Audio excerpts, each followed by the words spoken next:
So honestly, making this book is just like a really fun, cool, different way to represent Chris's work. Honestly, there really was no goal with making the book. I mean, the whole process is just kind of came out organically because I love the way that my friends ride. I love everyone in the group, so of course I want to display them in the best way I can possible. So that's the motivation behind even shooting photos.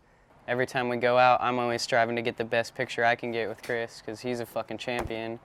Gets them all the time, and if nobody buys them, we got nothing to do with them. So making this book is just a sick-ass way to get those photos out there and get kids to see them.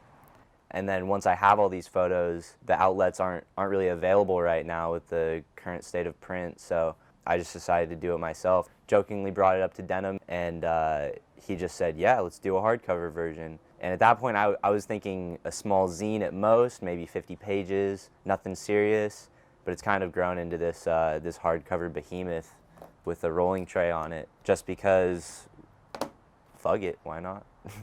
So there's been a lot of bumps in the road. It's been pretty hard to figure this thing out. So the first time I tried to make a book, I printed them at my dad's house on our like desk printer, and half the pages came out green because I realized halfway through that my ink was all messed up. We just kind of started from scratch. I mean, I've made a few prototypes. This is the first one we ever made. We were gonna get this printed right here and have a hole in the front cover, but I decided that's gonna take way too long. The pages are all fucked up. The margins are terrible. It was a mess. Threw that prototype away, went to the new one, just glued it all, and then we're gonna use a stamp, but as you can see, the ink didn't show up very well. So we had everybody write in this one as kind of a rough draft, passed it around at a party. We ran into a lot of issues with getting the spines dialed, getting the pages to stick together. And pages are falling out and everything. I mean, the first 2 or 3 books we made got ripped apart the first day that we opened them. So this one was trash, and then finally I got my template figured out to where I wanted the front thing and the spine. Took them to my local screen printer, same dude that did our shirts, and I got 150 of them back. To make this book, I've got all my parts already pre-cut. Took them to work and cut them out on the table saw, so I did like 150 pairs at a time, pretty easy.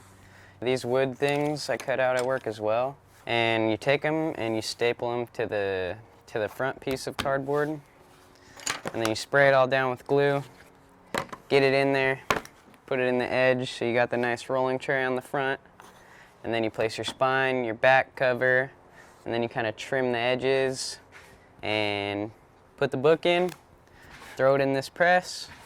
About 2 hours later, pull it out, and this is how they look. Finished product right here. This is certified, baby. 1 of 150. We had everybody write. Chris scanned all the writing in.